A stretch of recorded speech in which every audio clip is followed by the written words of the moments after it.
அப்போ இந்த 3 ஸ்டேஜஸ் வந்து நபி ஸல்லல்லாஹு அலைஹி வஸல்லம் சொல்கிறாங்க. இது முஸ்லீமில் 5629 பெரிய ஹதீஸ். இது தமீமுத்தாரியுடைய ஹதீஸ்ன்னு நினைக்கிறேன். அப்போது இதில் இந்த இடத்துல அல்லாஹ் என்ன சொல்கிறாங்க, 3 கிளைகளுடைய நிழல் நடக்கும், இந்த நிழலில் நடங்க அப்படின்னு சொல்கிறாங்க. இப்போ இந்த இடத்துல பொறுத்த வரைக்கும் இதுக்கு முன்னாடி ரோமன் எம்பையர் இருந்துச்சு, பர்ஷியன் எம்பையர் இருந்துச்சு, ஓட்டமன் எம்பையர் இருந்துச்சு. ஆனால் யாருமே மொத்த உலகத்தையும் கண்ட்ரோல் பண்ணணும்னு அவங்க கிளம்பி போனதே கிடையாது. ஒரு லெவலோடு நின்றுக்கிட்டாங்க. ஆனால் இந்த யாஜூஜ் மாஜூஜுடைய இந்த 3 பிரிவினர் தான் வந்து மொத்த உலகத்தையும் ஒரு காலத்தில் பிரிட்டிஷ் வந்து கண்ட்ரோல் பண்ணிச்சு. எங்கெல்லாம் அவங்களுக்கு வந்து முடிஞ்சதோ எல்லாத்தையுமே, ஆஸ்திரேலியா அவங்க தான் வச்சுருந்தாங்க, அமெரிக்காவும் அவங்க தான் வச்சுருந்தாங்க, எல்லாமே அவங்க தான் வச்சுருந்தாங்க. இப்போ அதுக்கப்புறம் என்ன நடந்தது, அமெரிக்கா டைரெக்டாக ஆட்சிங்கிறது. அப்போ அல்லாஹ் சொல்லிட்டான், நிழல் தான் பண்ண முடியும், நேரடி உலகத்தை நீங்கள் ஆட்சி பண்ண முடியாதுங்க. அப்போ நிழலாகத்தான் ஆட்சி பண்ண முடியும்னா அடுத்த நிழல் எப்படிப்பட்டதுன்னா டாலர், பொருளாதார நிழல். இந்த பொருளாதாரம் ஆட்சினா என்ன, டேக்ஸ் கட்டணும், அவ்வளோதான். வேறு என்ன இருக்குது? கவர்மெண்ட்டுன்னா என்னங்க, காசு, டேக்ஸு, காசு, அவ்வளோதான். எத்தனை நாள் கலந்துரு, காசு வைப்பார், கான்ட்ராக்டோடு காசு வைப்பார், எல்லாம் சலுகை கொடு, காசு வைப்பார். காசு தான் கவர்மெண்ட்டு. 2 விஷயம், ஒன்று மரியாதை பதவிகள், இன்னொன்று பணம். 2ம் புரியுதா? அப்போ மரியாதை கிடைக்கலனாலும் பணம், வரி கட்டினா போதும், போதும். எவன் போயிட்டு நீயும் சாவ எங்களையும் சாகடிப்ப, எதுக்கு வம்பு? எங்கள் இடத்துல நாங்கள் இருந்துக்கிறோம், உன் இடத்துல நீ இருந்து வா, டீலிங் மட்டும் பேசிக்கலாம் அப்படிங்கிற மாதிரி அது போகிறாங்க. இந்த 2வது ஆட்சி எடுத்திங்கன்னா அது அமெரிக்காவுடைய டாமினேஷன். இன்றைக்கி வந்து அமெரிக்காவில் பகைச்சிட்டு யாராவது வியாபாரம் பண்ண முடியுமா? இப்போ ஈரானுடைய ஹெலிகாப்டர் வந்து கொலாப்ஸ் ஆச்சு. ஏன் ஹெலிகாப்டர் கொலாப்ஸ் ஆச்சு? சர்வீஸ் பண்ணல. ஏன் சர்வீஸ் பண்ணல? பொருளாதார தடை. ஈரானில் வந்து ஃப்ளைட்டெலாம் லொக்கடா ஃப்ளைட்டு தான், ஏறிச்சுன்னா டேக் ஆஃப் மட்டும்தான் கேரண்டி. லேண்டிங் கியர்லாம் வந்து அல்லாவுடைய பரோசால ஓடுது, அவ்வளோதான். எதுக்குமே கேரண்டி கிடையாது. ஏன்? ஃப்ளைட் எதுவும் ரிப்பேர் பார்க்க முடியாது, யாரும் ஃப்ளைட்டு விற்க முடியாது. ஏன்? பொருளாதார தடை வீச்சிருக்கோம். அது ஈராக்கில் பார்த்தோம், பொருளாதார தடை விற்கும்போது மருந்து கிடைக்கல, குழந்தைகள் செத்தாங்க, இப்படியே நடந்துச்சு, அது நடந்துச்சு. பெயின் கில்லர் இல்லாமல் ஆப்ரேஷன் நடந்துச்சு, ஏகப்பட்ட அந்த அனஸ்தீசியா இல்லாமல் ஆப்ரேஷன் பண்ணாங்க. அதெல்லாம் பெரிய லெவலில் பேசப்படுது. அப்போது அந்த ஸ்விஃப்ட் பேங்கிங்குடைய அந்த கோடு, ஸ்விஃப்ட் இல்லைன்னா பண்ண முடியாது. இப்போ யூடியூப்பில் காசு வரும், ஸ்விஃப்ட் இல்லைன்னா பண்ண முடியாது. நீங்கள் ஃபாரினில் நீங்கள் ஒரு டிரான்சாக்ஷன் பண்ணி காட்டுங்க, ஸ்விஃப்ட் கோடு வேணுமா, ஸ்விஃப்ட் கோடு வேணும்னா நீங்கள் அப்ளை பண்ணணும். ஸ்விஃப்ட் கோடு வந்து ரஷ்யாவுக்கு கிடையாது. ரஷ்யாவுக்கு நீங்கள் பணம் அனுப்ப முடியாது. ரஷ்யாவுக்கு வந்து நீங்கள் பணம் அனுப்பணுன்னா டாலரில் தான் அனுப்பணும். டாலரில் அனுப்பி அங்கே ரூபிளில் கன்வெர்ட் பண்ணி அதுக்கப்புறம் தான் நீங்கள் பண்ணணும். அப்போ டைரக்ட் டிரான்சாக்ஷன் வந்து நீங்கள் யாரும் பண்ண முடியாது. அப்போது அவனுக்கு சஜ்தா பண்ணிங்கன்னா மட்டும்தான் பண்ண முடியும். அது எதில் சஜ்தா பண்ணோம்? அது ஒரு அக்ரிமெண்ட்டு, பொருளாதார அக்ரிமெண்ட்டு. அதில் அந்த செக்ஷன் இருக்குதுன்னு சொல்லிட்டு இம்ரான் ஹுசைன் சொல்கிறாரு, தங்கத்தையும் வெள்ளியையும் நாம் ஒரு காலத்திலையும் ஹலாலாக பயன்படுத்த மாட்டேங்கிறாங்க.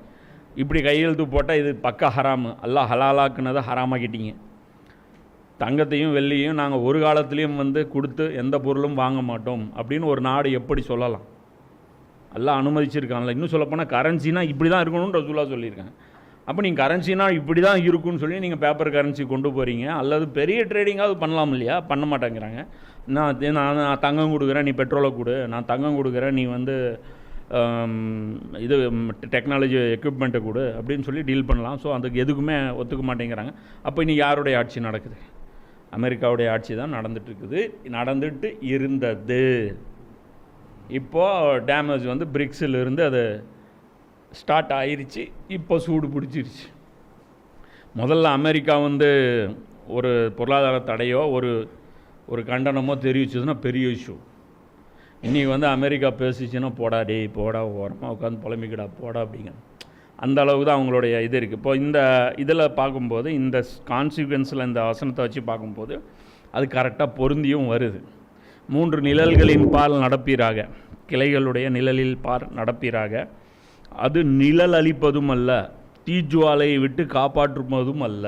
இப்போ இந்த இடத்துல அல்ல என்ன சொல்கிறான்? அது நிழல், ஆனால் நிழல் இல்லை அப்படிங்கிறான். அது நிழல் தரது கிடையாது, அது நிழல் இல்லை. அதே மாதிரி தீஜுவாலையை விட்டு காப்பாற்றுவதும் அல்ல. தீஜுவாலை எதில் வரும்? இன்றைக்கி வந்து அம்யூனிஷனில் வரும். இன்றைக்கி வந்து போர்கள் நடந்துச்சுன்னா இது தீயில தான் போர் நடக்குது. இன்றைக்கி வந்து ஒரு மிசைல் விழுந்துச்சுன்னா அது தீ தான், ஒரு அணு ஆயுதம் விழுந்துச்சுன்னா அது தீ தான். நிச்சயமாக அது பெரிய மாளிகைகளை போன்ற நெருப்பு பொறிகளை கொண்டு வீசி எரிந்து கொண்டு இருக்கும். பெரிய மாளிகை மாதிரி. மாளிகை எவ்வளோ பெருசு இருக்கும்? 100 அடிக்கு இருக்கும், 200 அடிக்கு இருக்கும். மொத்தத்தில் இப்போ இந்த இடத்துல அல்லாஹ் என்ன சொல்கிறான்? மாளிகைகளை போன்ற நெருப்பு பொறிகளை கொண்டு வீசி எறிந்து கொண்டிருக்கும். அப்போ வரக்கூடிய அந்த போர் எப்படிப்பட்டது இருக்கும்? பெரிய பெரிய மாளிகைகள் அளவுக்கு அந்த நெருப்புகளை வந்து வீசக்கூடியதாக இருக்கும். நிச்சயமாக அது மஞ்சள் நிறமுள்ள ஒட்டகைகள் போன்று இருக்கும். அது எவ்வளோ, அதோடைய ஷேடு எப்படி இருக்கும் பாருங்கள். கரெக்டாக நீங்கள் இன்றைக்கி நம்ம நிறைய படம்லாம் ஹாலிவுட் படம்லாம் பார்க்கறதுனால இதெல்லாம் நமக்கு ஒரு என்ன சொல்கிறது, விஷுவல் அது நமக்கு வந்து ஒரு ஐடியா இருக்குது. ஓகே, இப்படி தான் இருக்க போகுது அப்படிங்கிறது. நியூஸில் பார்த்தாலும் இன்றைக்கி அப்பட்டமாக தெரியுது, பெரிய பெரிய போர்கள்லாம் நடக்கும்போது. பொய்ப்பிப்பவர்களுக்கு அந்நாளில் கெடுதான். யாருக்கு? அல்லாவுடைய தீனை, அல்லாவை, மறுமையை, இந்த காஃபிர்களுக்கு யாரை வந்து நிராகரிக்கிறாங்களோ அவர்களுக்கு இருக்குது. இது அவர்கள் எதுவும் பேச முடியாத நாள். அந்த அந்த நாள் போர் நடக்கும் என்ன பேச முடியும்? அன்றியும் புகழ் கூறவும் அவர்கள் அனுமதிக்கப்பட மாட்டார்கள். அப்படி செத்ததுக்கப்புறம் கூட போயிட்டு நாங்கள் அப்பாவியோ உலகத்தில் இருந்தோம் அப்படின்லாம் நீங்கள் கூட சொல்ல முடியாது. பொய்ப்பிப்பவர்களுக்கு அந்நாளில் கேடுதான். இது தீர்ப்புக்குரிய நாளாகும்.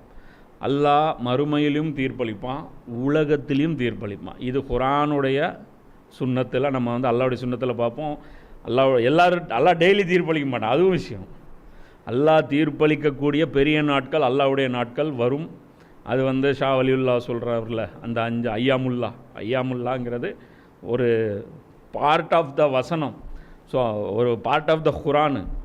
அந்த 5 கேட்டகரியில் ஒரு கேட்டகரி. அப்போ அந்த அடிப்படையில் இது தீர்ப்புக்குரிய நாளாகும். உங்களையும் உங்களுக்கு முன் இருந்தோரையும் நாம் ஒன்று சேர்க்கும் நாள். போங்க, உங்கள் கம்பெனி கொடுத்துட்ருப்பாங்க, உங்கள் முன்னாடி சுலுக்கு வாங்கிட்டு வந்தவங்க எல்லாருமே அந்த இடத்துல இருப்பாங்க. எல்லாம் ஒரு இப்போ இன்றைக்கி செத்தாக கூட மேலே நம்முடைய பதிவேடு போகுதா இல்லையா?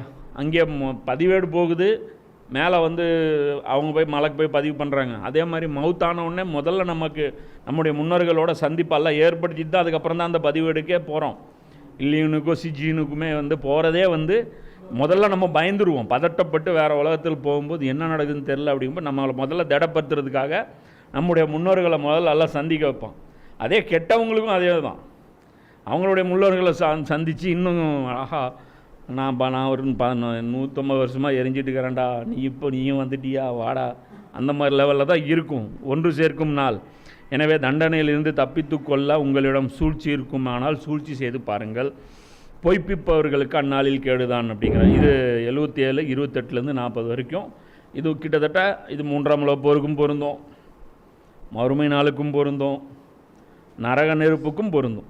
சரியா? இது வந்து முத்தஷாபிஹாத். இது இப்படி தான் மீனிங், அப்படி தான் மீனிங்ன்ட்டு இதை வந்து ரெஸ்ட்ரிக்ட்டு பண்ண முடியாது. ஸோ இதில் மெயின் சப்ஜெக்ட் இதில் நான் சொல்ல வர்றது என்ன, அவர் சொன்னதும் என்ன அப்படின்னா, நம்ம இன்றைக்கி எங்கே இருக்கோம், எந்த நிழலில் இருக்கோம், எத்தனாவது நிழலில் இருக்கோம், அடுத்தது எந்த ஸ்டேஜில் நம்ம இருக்கோம் அப்படிங்கும்போது இது வரைக்கும் எல்லோரும் சொல்லிகிட்டு இருந்த 2ஆம் நிழல் வந்து இப்போ போயிட்டுருக்கு, 3ஆவது நிழல் வரும் அப்படின்னு. ஆனால் இவர் என்ன சொல்கிறார்? 3ஆவது நிழல் வந்துருச்சுன்ற. 3rd ஸ்டேஜ் வந்து இப்போ எனக்கு ஒரு ரூலிங் ஸ்டேட்டு, அதாவது உலகை ஆளக்கூடிய அரசாங்கம் அப்படின்னா என்ன, எது வந்து உலக வல்லரசுன்னு சொல்லக்கணும். ஒரு விஷயம், ஐநா சபைக்கு கட்டுப்படக்கூடாது. ஐநா சபை அதுக்கு கீழே இருக்கணும். இஸ்ரேலு இன்றைக்கி வந்து உலகத்தை வந்து ஐநா சபையை சேர்ந்தவங்களே கொல்லுது. எங்கே? காசாவில் வச்சு. ஐநா சபையோடைய உறுப்பினர் அந்த மெம்பர்ஸு இந்த எய்டு எடுத்துகிட்டு வர்றாங்க, அவங்களே கொள்கிறான். ஐநா சபை என்ன பண்ணுது? பொருளாதார தடை விதிச்சிருக்கா? ஏதோ ஒரு பனிஷ்மெண்ட்டு, சாலிட் பனிஷ்மெண்ட்டு கொடுத்துருக்கா? ஒன்றும் பண்ணல. இதை நாங்கள் வன்மையாக கண்டிக்கிறேன், இதை நான் வன்மையாக கண்டிக்கிறேன், இதை நான் வன்மையாக கண்டிக்கிறேன், இதை நான் என்னடா இந்த ரவிக்குமார் சோமு வந்து அவர் சொல்லுவார், வன்மையாக கண்டிக்கிறேன், வன்மை. அவர் கிண்டலே பண்ணுவார், வன்மையாக கண்டிக்கிறேன். என்னடா கண்டிச்சிட்டே இருக்கான், அவன் பாட்டுக்கு செஞ்சிட்டே இருக்காங்க, போயிட்டே இருக்கான். ஹாஸ்பிட்டலில் பாம்பு போகிறோம், எந்த ரூலும் அவனுக்கு இல்லைங்கிறான். அப்போ இதுதான் வல்லரசு. எந்த ரூலுக்குள்ளேயும் வராத ஒரு அரசு இருந்தது அப்படின்னா அதுதான் வந்து அரசு. அப்போ இஸ்ரேல் உலகை ஆளுது அப்படின்னா இப்படி தான் ஆளும், இவ்வளோதான். அவங்க வந்து அந்த பகுதிக்குள்ளே மட்டும்தான் ஆட்சி பண்ணுவாங்க. எந்த பகுதிக்குள்ளே? அவங்களுடைய அந்த ஜெருசலம், அங்கே இருக்கக்கூடிய மூன்றாம் கோயிலை அவங்க இடித்து இதெல்லாம் தான் அவங்க பண்ணுவாங்க. உலகத்தில் இருக்கிற எந்த சட்டத்தையும் அவங்க இப்போ என்ன பண்ணுறாங்க, பின்பற்ற மாட்டோம் அப்படின்னு சொல்லிட்டு எங்களை யாரும் கண்ட்ரோல் பண்ண முடியாது. இத்தனைக்கு பிச்சை எடுத்து தான் வாழ்ந்துட்டுருக்காங்க. அமெரிக்காவுடைய பிச்சையில் தான் வாழ்ந்துட்டுருக்காங்க. நீ பிச்சை போடலன்னா காலிங்கிறான். அமெரிக்காவுக்கு எப்படி மிரட்டல் கொடுத்தா அமெரிக்காவுக்கு திட்டுறான். அமெரிக்கா கொடுத்துடுது அப்படியே வேணாம் போங்குது. போடா அப்படி சீஸ்ஃபயர் முடிந்து விட்டதுங்கிறான். இவன் அன்னி தான் பயங்கர அட்டாக்கு. என்னடா இவன் டெய்லியும் சீஸ்ஃபயருங்கிறான். இவன் சொல்லிகிட்டே இருக்கிறான். அப்புறம் என்னங்கிறான், இந்த இடத்துல நாங்கள் வந்து பிக்னிக் பண்ண போகிறோம், நான் அந்த இடத்துல இதை பண்ண போகிறோங்கிறான். இப்போ என்ன சொல்லிகிட்டு இருக்கிறான், சீஸ்ஃபயரு முடிஞ்சிருச்சுன்னா வச்சுக்கிங்க. இப்போ நேற்று ஆல்ரெடி ஃபினிஷ்டு ட்ரம்ப் அறிக்கை. இவனுக்கு மான ரோஷம் எதுவுமே கிடையாது. அவன் பேசிகிட்டே இருக்கிறான்.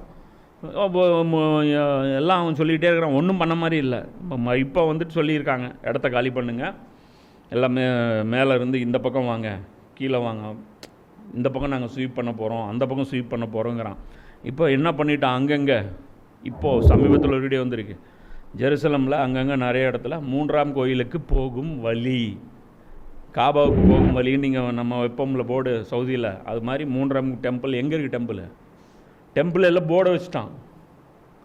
போர்டு இப்போ வச்சுட்டு மூன்றாம் கோயிலுக்கு போகும் வழி, மூன்றாம் கோயிலுக்கு போகும் வழிங்கிறான். அப்போ நுனியில் இருக்கு. அவனை விரும்பினா எப்போ வேணாலும் அவன் எதை வேணாலும் சாதிச்சுக்கிற லெவலில் இருக்கான். இன்றைக்கி உலகமே கையை பிசைஞ்சிட்டு இருக்குதா இல்லையா? இதுக்கு மேலே உலகத்தை வந்து கையாளாக தலைமைக்கு தள்ளிடுச்சுல்ல. அப்போ இதுதான் ரூலிங் ஸ்டேட். எல்லாரும் சொல்கிறாங்க தப்புன்ட்டு, ஆனால் யாருனாலையும் அதை தடுக்க முடியல. அப்படின்னு என்ன அர்த்தம், அவன் ராஜான்னு அர்த்தம். எந்த ராஜாவை தான் அப்படி தடுக்க முடியாது. யார் வந்து ரூலிங்கில் இருந்துட்டு தப்பு பண்ணுறானோ அவனை தான் நீங்கள் வந்து எதுவுமே பண்ண முடியாது. எந்த சட்டத்துக்கு கீழேயும் வந்து அவனை கொண்டு வந்து நீங்கள் வந்து அடக்கி அவனை ஒன்று கொண்டு வர முடியாது. ஸோ அந்த ஸ்டேஜுக்கு வந்து இவர் ஆல்ரெடி போயாச்சு. இது வந்து அடுத்தது வர்றது தஜ்ஜாலுடைய நேரடி வருகை தான் இருக்கும். இப்போ இந்த ஆட்சி ஆல்ரெடி தஜ்ஜாலுடைய ஆட்சிங்கிறார். இது தஜ்ஜாலுடைய டைரக்ட் ஆட்சி தான். இது ஜெருசலம் லீடர் வந்தாலும், இது என்ன நடந்தாலும், இவன் எப்போ ஃபிசிக்கல் ஃபார்மில் வருவான் அது தெரியாது. மொத்தத்தில் இந்த நிகழ்வுகள் நடக்க, இந்த நிகழ்வுகள் சுற்றி இதை நடக்கும்போது கண்டிப்பாக தஜ்ஜால் நேரடியாக வரக்கூடிய காலகட்டம் மிக மிக மிக அருகில் இருக்குது. 2026 ஃப்ரான்ஸ் வந்து சொல்லுது போர் வந்து கம்பல்சரி தொடங்க போகுதுங்கிறேன். 2026 போர் தொடங்க போகுது. அதனால் வந்து ஒரு நாளைக்கு 50,000 பேஷண்ட்டு கெப்பாசிட்டியை வந்து நீங்கள் வந்து ஐசியூவில் இருக்கிற மாதிரி நீங்கள் பார்த்துக்குங்க அப்படின்னு சொல்லிட்டு இருக்கோம். இப்போ இதில் முஸ்லீம்களுக்கு என்ன பயங்கரமான சோதனை அப்படின்னா, அப்படி வர்ற தஜ்ஜாலுக்கு 2 கண்ணும் இருக்கும். அதான் பிரச்சனை.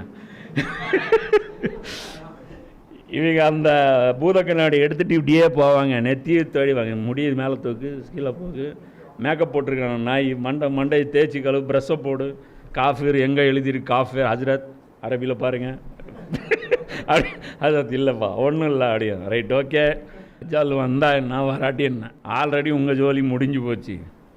அப்போது அந்த அடிப்படையில் இது பார்க்கும்போது ரொம்ப நெருக்கத்தில் இருக்கிறோம். இது எப்போ வேணாலும் இந்த விஷயங்கள் நடக்கும் பட்சத்தில் அடுத்த நிகழ்வுகள் பெரிய பெரிய நிகழ்வுகள் வந்து நடந்துடும் அப்படிங்கிறான். இப்போது இஸ்ரேலுடைய பலம், இப்போ நீ இஸ்ரேல் வந்து டவுன்ஃபாலில் போகுமா, போகாது. இஸ்ரேலுடைய பலம் வந்து பார்த்திங்கன்னா சமீபத்தில் ஈரான் கூட சொல்லியிருந்துச்சு. என்ன சொல்லியிருந்துச்சு, ஜின்களை பயன்படுத்துகிறாங்க இவங்க. இப்போ தஜ்ஜால் வந்து ஜின்னு பயன்படுத்துவான் அப்படிங்கிறது தெரியுது. சுலைமான் அலைஹிஸ்ஸலாம் வந்து யாருக்கும் எனக்கு ஆட்சி கொடுக்காதன்ட்டாங்க. ஆனால் தஜ்ஜால் வந்து எல்லாமே அவன் வச்சுருப்பான் அப்படிங்கிறது ரசூல்லா சொல்லிட்டு போயிருக்காங்க, ஹதீஸ்கள் பார்க்க முடியுது. அப்போ அந்த அடிப்படையில் ஜின்களை வந்து பயன்படுத்துனாங்க. இன்றைக்கி நியூஸில் ஜின்கள் வந்து டிபேட்டுக்கு வருது. அது என்ன ஜின்னு எப்படி பயன்படுத்த முடியும்? ஈரான் சொல்லுது எங்கள் உளவு யாருக்குமே தெரியாதுங்க, டாப் சீக்ரெட்டுங்க. எப்படிங்க இவன் கண்டுபிடிச்சான், இங்கே தான் இவர் இருந்தாருன்னு எப்படிங்க அவன் போட்டான்? அவன் அடிக்கிறான், ப்ரிசிஷன் அட்டாக் தான். அடிக்கிறதெல்லாம் எப்படி, இந்த வீட்டிலன்னா இந்த வீட்டில் இல்லை, இப்போ இத்தனை பேர் உட்காந்துருக்கோம், உன் நெத்தியை மட்டும் வந்து அடிக்குது புல்லட். இவ்வளோ அக்யூரேட்டாக யாருனால டார்கெட் சொல்ல முடியும்? ஜின்கள் அவங்களுக்கு பேரியர் கிடையாதுல்ல. அவங்க பாட்டுக்கு வரலாம் போகலாம், எங்கே வேணாலும் போகலாம். அவன் எப்போ சாவறான் எப்போ பொழைக்கிறான்னு அவனுக்கு தெரியும். அவனோட ஆயில் என்ன கருமோ அதெல்லாம் நமக்கு தெரிய மாட்டேங்குது. அந்த இதில் பார்க்கும்போது ஜின்களுடைய இன்புட்டு அவங்களுக்கு இருக்குது. அதனால் வந்து அவங்கள்ட்ட பார்த்திங்கன்னா இன்டெலிஜென்ஸ் ஷேரிங் வந்து அவங்க வந்து டாப் லெவலில் இருக்குது. அதனால் அவங்க பீக்கில் இருக்காங்க. இன்றைக்கி அவன் வந்து தஜ்ஜால் வந்து அவங்களெல்லாம் வந்து மெசாயான்னு நம்ப வச்சுருக்கான். தஜ்ஜால் வந்து இன்னும் அவங்கள யூதர்களை வந்து கன்வின்ஸ் பண்ணி எல்லாரையும் அந்த இடத்துல கொண்டு வரணும் அப்படின்னா 2 விஷயம் நடக்கணும். ஒன்று, யூதர்கள் பற்றிய வெறுப்பு உலகம் பூரா பரவணும். ஆல்ரெடி அது பரவி இருக்கு. இன்னும் கொஞ்சம் நாளில் காசா வந்து அழிக்கப்பட்டுச்சுன்னா இங்கே இருக்கிற யூதர்கள் எல்லாமே வந்து என்ன பண்ணுவாங்க, அன்சேஃபாக ஆகிற மாதிரியான சூழ்நிலைகள் வர்றதுக்கு வாய்ப்புகள் அதிகம். அந்த மாதிரி சூழ்நிலையில் அவன் எங்கே போவாங்க? கிட்டத்தட்ட 2ஆம் உலக இந்த ஹிட்லர் காலகட்டத்தில் நடந்த மாதிரி தான். ஹிட்லர் அடிக்கிறான்னு சொல்லிட்டு தான் அங்கே போனாங்க எல்லோரும். அது ஒரு டூலாக பயன்படுத்திட்டாங்க. அது பின்னாடி என்ன சூழ்ச்சி இருந்துச்சோ என்னவோ அதை பற்றி நமக்கு ஐடியா சரியாக இல்லை. ஆனால் என்ன விஷயம் அப்படின்னா, இப்போ இந்த அடிப்படையில் 2, ஒன்று இங்கே இருக்கக்கூடிய இஸ்ரேலியர்கள் இருக்க முடியாத சூழ்நிலை உருவாகணும். அடுத்தது அங்கே பாதுகாப்பான ஒரு சூழ்நிலை ஏற்படணும்.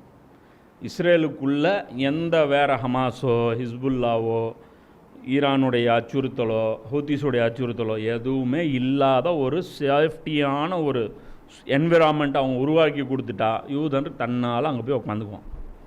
அப்போ அவன் அங்கே கொண்டாந்துட்டானா அப்போ அவன் வந்து மசியான்னு தன்னை டிக்ளேர் பண்ணிவிட்டு அவன் வெளியே வருவான், தஜ்ஜால் வருவான். அப்போ அந்த டைமில் வந்து இன்னும் நெருக்கத்தில் போகும்போது தான் நம்ம அக்யூரேட்டாக சொல்ல முடியும். ஏன்னா தஜ்ஜால் கோபத்தின் போது வெளிப்படுவான் அப்படிங்கிறாங்க. ஸோ அதுக்கு முன்னாடி இப்போ இவர் என்ன சொல்கிறார் அப்படின்னா, பிஃபோர் மல்ஹமாவே தஜ்ஜால் வருவதற்கு வாய்ப்புகள் இருக்குங்கிறார். மல்ஹமா நடக்கவே தஜ்ஜால் வருவதற்கான வாய்ப்புகள் இருக்குது அப்படிங்கிற மாதிரி அவர் அது சொல்கிறாரு.